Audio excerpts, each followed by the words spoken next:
বন্ধুরা আবারও একটা রেসিপি নিয়ে চলে এলাম। দুটো রেসিপি। এ দেখো করলা। তো এখানে তেল গরম হয়েছে, এবার আমি করলাটা দিই।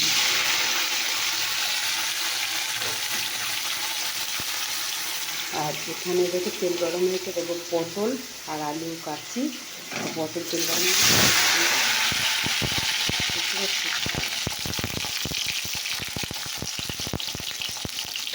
দেখতে থাকো কীভাবে রেসিপিটা বানাচ্ছি। হলুদ দিয়ে দিলাম, এটা দেখো হলুদ দিয়ে দিলাম, মতন নিয়ে দিলাম।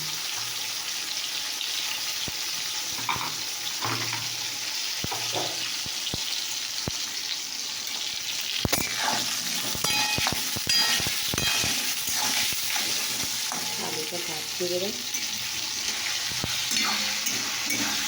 দেখো করলা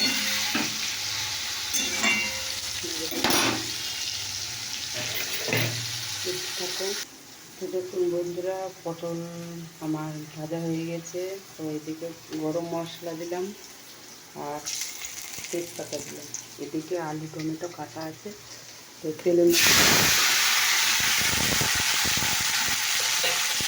করলা ভাজা হচ্ছে।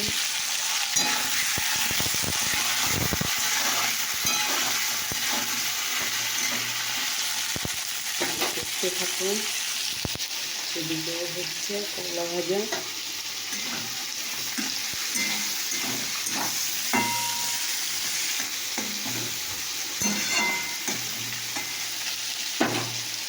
তো হচ্ছে বন্ধুরা,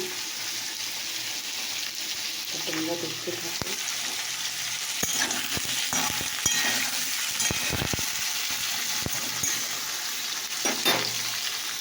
তো দেখো বন্ধুরা, এখানে একটা বাটি নিলাম।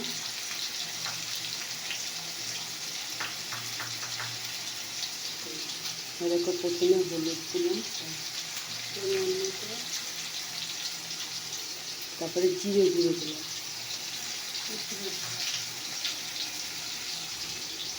নুন দিলাম, স্বাদ মতো নুন, যেমন আমি নুন খাবো তেমন। আর এই 1 চামচ লঙ্কা গুঁড়ো দিব। এতে ঢেলে দিলাম, মিক্স করে নিয়েছিলাম, জল ঢেলে দিলাম, তেজপাতা দিয়ে দিলাম। এখানে আছে জিরে গুঁড়ো, হলুদ পরিমাণ মতো, নুন পরিমাণ মতো, আর 1 চামচ লঙ্কা গুঁড়ো। এটা দেওয়া হয়েছিল। এখন তো দেখো করলা, দেখো বন্ধুরা করলা আমার ভাজা হয়ে গেছে।